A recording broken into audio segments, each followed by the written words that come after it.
Greetings and välkommen. I'm Catherine of Sky, and today we are going to make a Swedish family favorite. We are going to make tacos. These are going to be very similar to American style tacos. Now I have to say that in Scandinavia, I feel like everything that is Mexican food is called tacos. I once showed a friend a menu from a Mexican restaurant that I had in Texas, and it had, I don't know, something like 60 different dishes on it. Quesadillas, fajitas, tostadas, chimichangas, all kinds of different Mexican foods.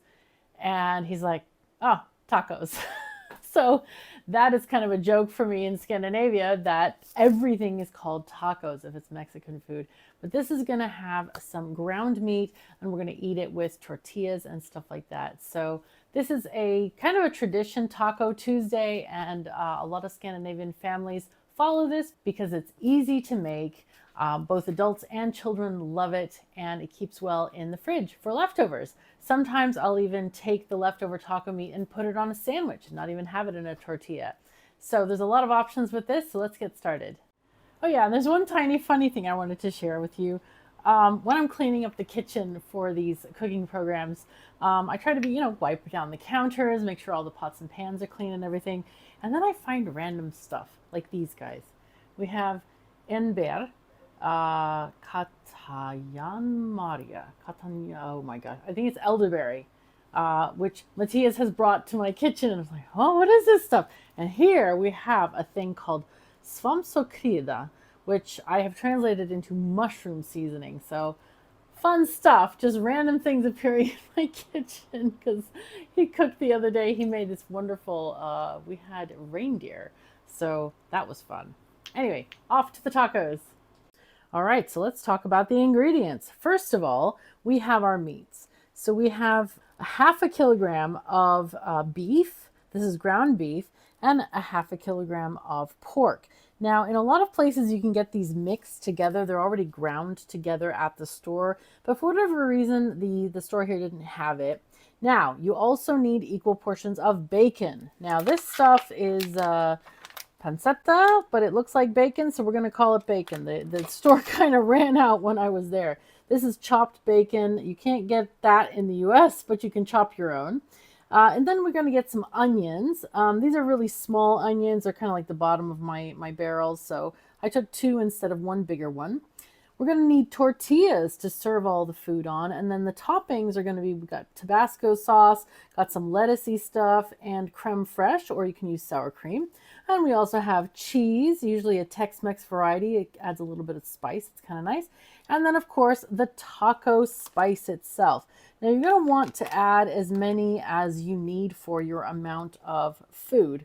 So these are rated, well, these particular packets are rated for 500 grams of meat. So I've taken 2 of them. I think the bacon isn't really like a lot of volume in general, so I think 2 should be enough, but I'm going to taste the food and we may add more. All right, so the first thing we're going to want to do is prepare our onions. So I've got my vegetable chopping knife here, and we're just going to kind of slice these onions a little bit here. These are really tiny onions. Normally I would use like 1 big one instead, but it's okay. I mean, it's going to work.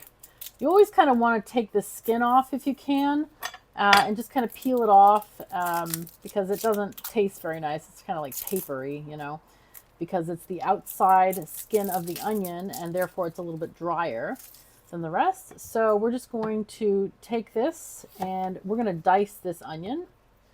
So we'll do this. Let's see. I'm going to kind of cut it into pieces like this and then chop it. Sorry if this looks a little bit awkward. I have the camera at a different angle, so I'm trying to hope that it's better for you to see, but I'm not actually sure that that's the case. All right, this might be a better angle. Let's just try it out. So we're going to just lengthwise chop this, and you probably are going to want to just not move this onion around on your board like I'm doing right now, but I'm doing it again. It's because of the camera angle. There we go. Oh boy. What I should have done is at the end of the onion, there's the part that kind of holds it all together, and I cut a little bit too much off of the end, so therefore it's kind of coming apart. But honestly, it doesn't matter. We're getting the pieces that we want, so that's all that's really important. So let's see. Here's the root end. That's the part that holds everything together. So I'll just give you a good example of how this works. We'll go ahead and put this onion into the bowl. There we go. Kind of scraping with the back end of the knife, by the way, so it doesn't do additional damage to the blade, as in, like, you know, make it dull faster. So we're going to cut this in half here. And as you see, we have all of this connected at the root end. So this is going to help this onion stay together a little bit more easily and let me cut it better.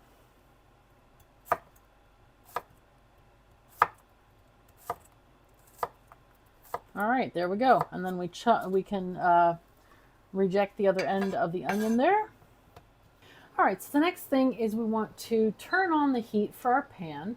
Now I've chosen a big pan because we have a lot of meat and we need to cover it pretty well. Now I was told at the kitchen store I'm not supposed to use heat over 7 for a large pan or for any kind of frying pan like this. Usually that is reserved, at least for induction stoves, for things like boiling water and such. So there we go. We've put the onions in, and we also need to put in some olive oil. Now we don't need too much cooking grease because we're going to have a lot of water in that meat. So there we go. We're going to start with this. Now one tool that I would like to mention is these guys. These are like multi-choppy thingies. If you have them, go and get them out because they're super useful for breaking up the meats for the tacos. Now then, these onions we can just kind of stir with a spatula or whatever kitchen tool you prefer most. So those are going to get going. Now in the meantime, while that is cooking, we are going to go ahead and just open up the bags of meat. So now the mushrooms are sizzling quite nicely. This is really good. Just going to kind of stir them a little bit. Want them to kind of bronze themselves before we add in any of the meat. Now I did forget to tell you about this dish. I guess the recipe of cooking tacos comes from my wonderful friend Terje. He is Norwegian, and when I visited him in Bergen, we cooked this thing. He taught me this is his way of cooking tacos, because in the US I'd only ever had tacos that were made with beef meat. I never actually made my own tacos. I always relied on Taco Bell or somebody else or some other Mexican restaurant, you know, to make them. But he showed me how he makes them, and as he describes it, half beef, half pork, and half bacon. So yeah, you can figure out the ratios for yourself there. But yeah, it's equal parts of each pretty much. These are looking pretty good here. Nice. Okay, so the onion is really starting to get a little bit bronzed here and release its flavors. I can certainly smell the pungent flavor, which is really great. We don't need to kill the onion, so let's go ahead and just start adding our meat and start cooking that. All right, so let's just add this. This is our beef. We definitely don't want to keep the paper in there. And as you're adding these things, do remember to please recycle all of the plastic because we want to save our sea turtles and all the other creatures, including us, that are affected by plastics in the world. Let's see. Yeah, I might as well just add everything and then mix it later. I was just thinking, like, maybe I should mix these two and then add the bacon after. Nah, it's okay. We'll just add everything now. Okay, there we go. And then pancetta, I know it's a different thing than bacon, but it sure does look like bacon, so we're just going to call it bacon today and get this going. So yeah, the special ingredient in this is definitely the bacon. It adds a little bit more fat content to it, but oh my goodness, the taste is pretty amazing. So when I cook tacos, I always like to cook it this way because it just has this richness of flavor that's really, really nice. Okay, so now it's time to get, well, I'm not sure what we should do next. We could kind of try to break up this stuff a little bit with the spatula I'm thinking we should add the spice right now. So as we're breaking it up, we can actually mix the spice around in here. And I sure am glad I got this big frying pan with the tall sides on it, because there is a lot of meat in here. So let's do that. Let's get the taco seasoning. I have opened both mixes, so go ahead and just spread it as much as you can on the surface. Okay, there we go. When I was at the store, I kind of wanted a hot taco mix, but they didn't have any. It was kind of, I don't know, it's kind of disappointing, but that's okay. We don't care.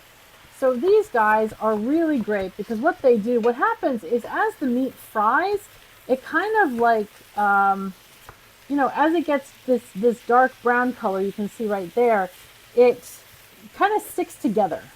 So the object of using these things is to get it to not stick together. And we want to mix that pork with the beef, so try to kind of mix them together if you can. And then just kind of smush them together and get them to go together. I really prefer when they are mixed by the butcher at the deli in the store, but we didn't really have a choice this time, as I couldn't find it at all in the store. And I even asked somebody, I'm like, hey, do they have this here? And they're like, well, I've never seen it. And I'm like, oh, okay. So maybe it's not common in Sweden, or maybe I just went to the wrong store. I just went to my local grocery store, but I've never tried to look for this in Sweden. I know it's a big thing in Norway. They do have mixed pork and beef. In the United States, they certainly do as well.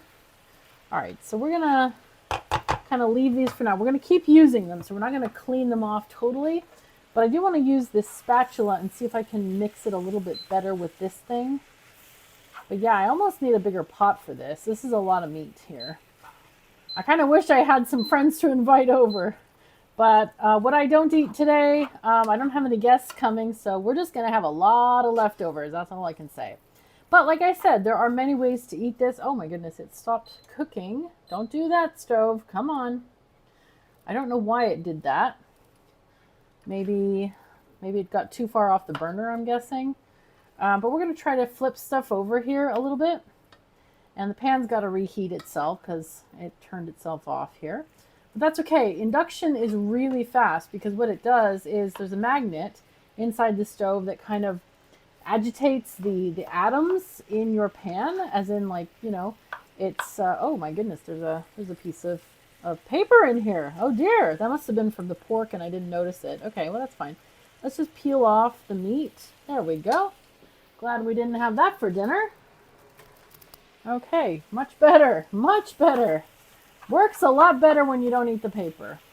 Yeah, and that should be all. There was no paper with the bacon at all. So anyway, you can see the different meats here, and they are definitely mixing together, which is very nice. A little bit of breaking up to do, but let's go ahead and use the other things.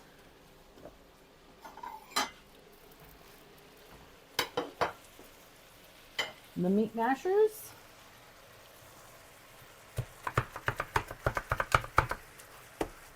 I really like them because they do have so many vertical slicey thingies.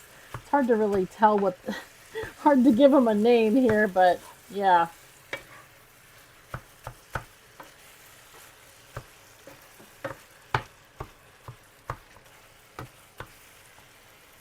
Let's see.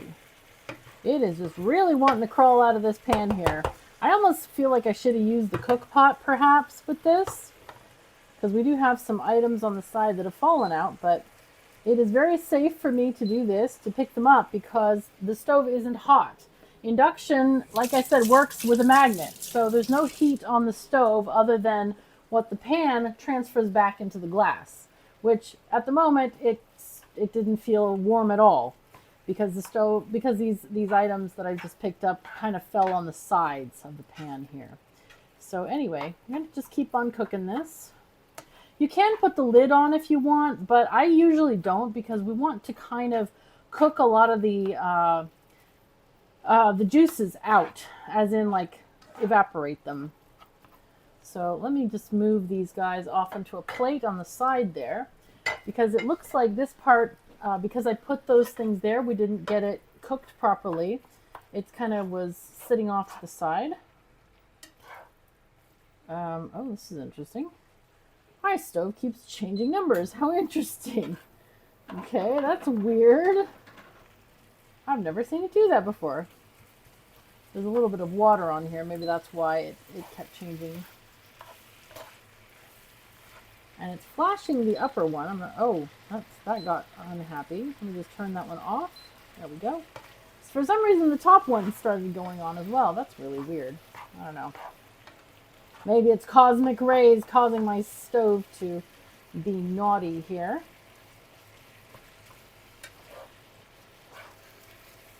But anyway, I really like the induction stove. At first I was kind of scared, like, oh my gosh, I don't have enough pans and pots.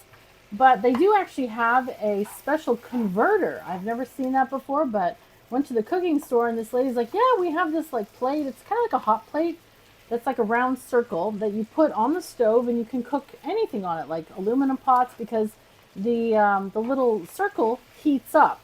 So that can be used to transfer heat to things like aluminum and other things that wouldn't normally work on an induction stove.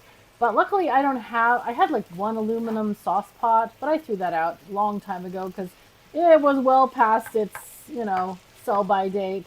Because when I lived in Wyoming, we used gas to cook. And so a lot of my pans have that kind of like spent fuel blackness on the bottom.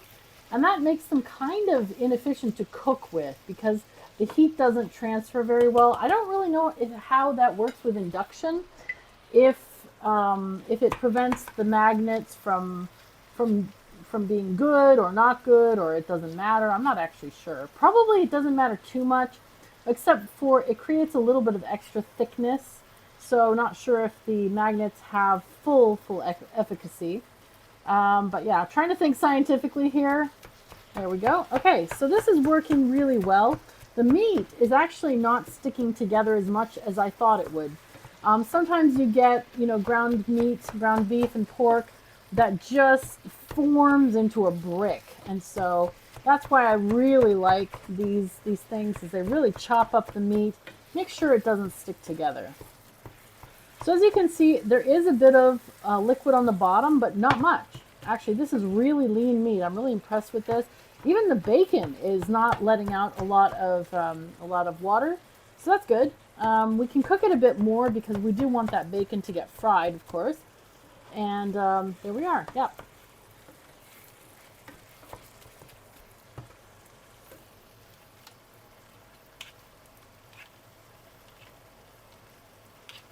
All right, I'm just cleaning off these bladed things. You can kind of clean them off with the other one.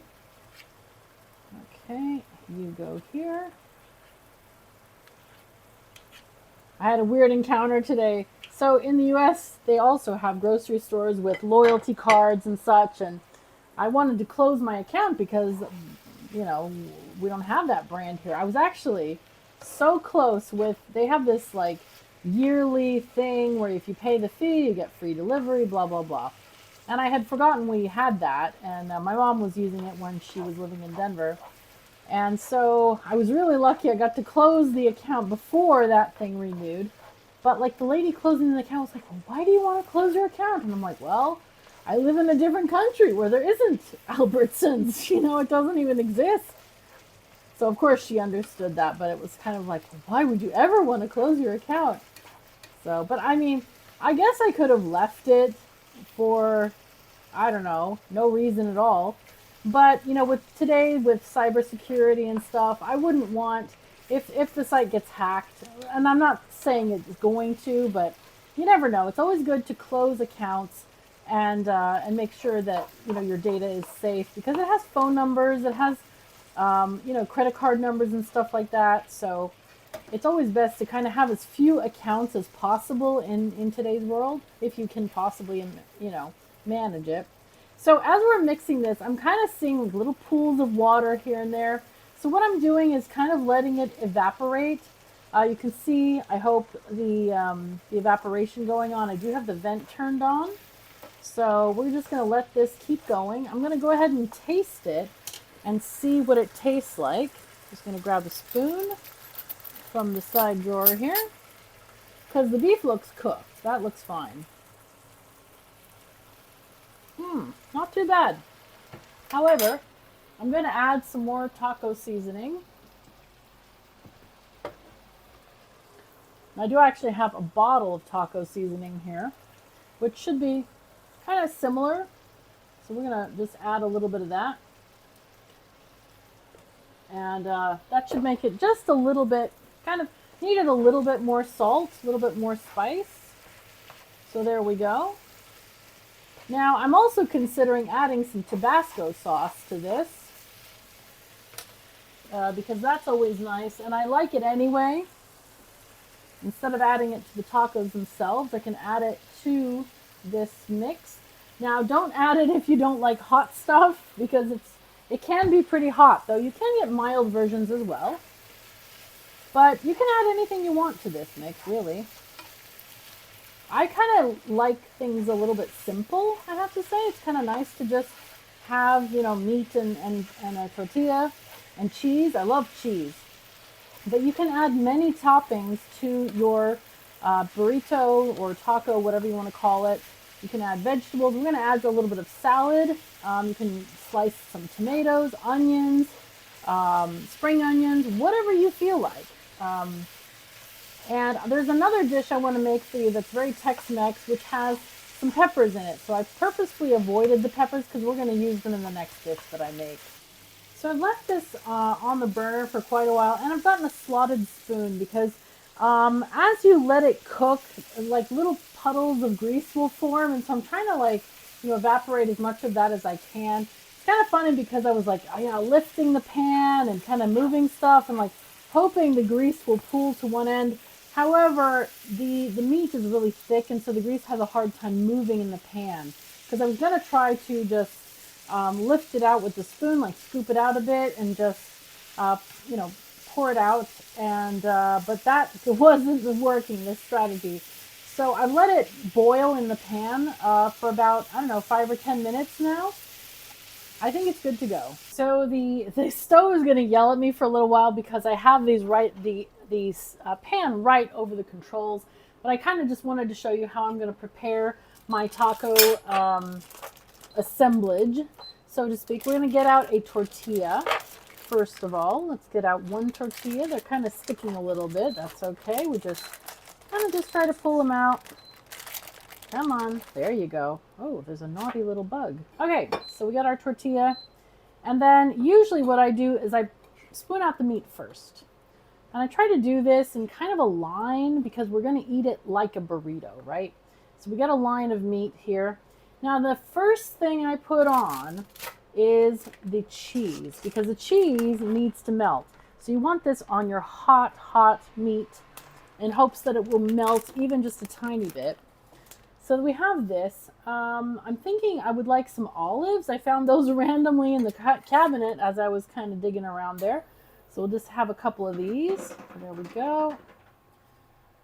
Come on, you two. Let's go. I do like dark olives, and so these are nice. They're kind of falling off the top, but that's okay. It's not a big deal. They all kind of get smushed together when I'm going to eat this thing and kind of roll it up. So no problem with that. Get one more. Okay, there we go. Okay, that should be enough. So then we can get, probably, if we're doing this logically, we can get some creme fraiche or sour cream. So grab yourself a spoon and you can put some on. Usually sour cream, the main purpose of sour cream in general is because Tex-Mex food is so hot that the sour cream is what kind of calms your nerves on your tongue. So basically it removes the heat. People always say that, yeah, if you're in a Mexican restaurant, don't ask for water, ask for milk if you want to get some heat out of your taste buds there. And the last thing, and this is last because it's going to just stick to the sour cream here, I'm just going to put on this salad. Got a really good deal on these salads. They're like selling a whole bunch of random stuff for like $2.50, so I got a bunch of salad. Looks like there's a lot of spinach in here, which is perfect. I really like that.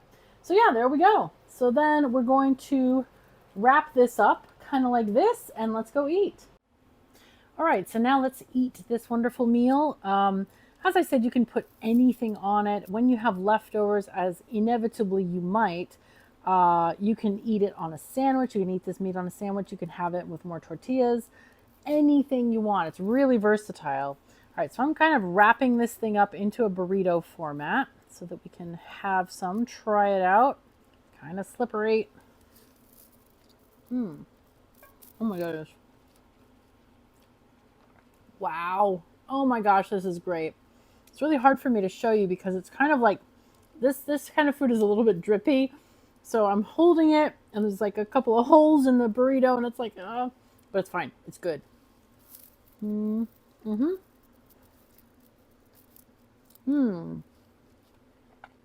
Wow. The way the flavors really meld together, it tastes so good and it's spiced absolutely perfectly. I'm really glad I added a little bit of taco sauce at the end there. And right now, these salad things are tasting really great. So I'm really excited about this. Really tastes good. And the cream is just, man, this is good. The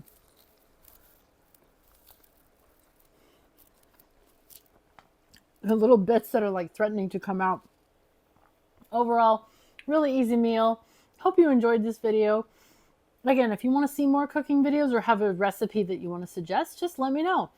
And you can email me at my email, catherineofsky@gmail.com, or just leave me a comment. And so anyway, thank you so very much for joining me. Take care of yourselves and each other, and I'll see you next time.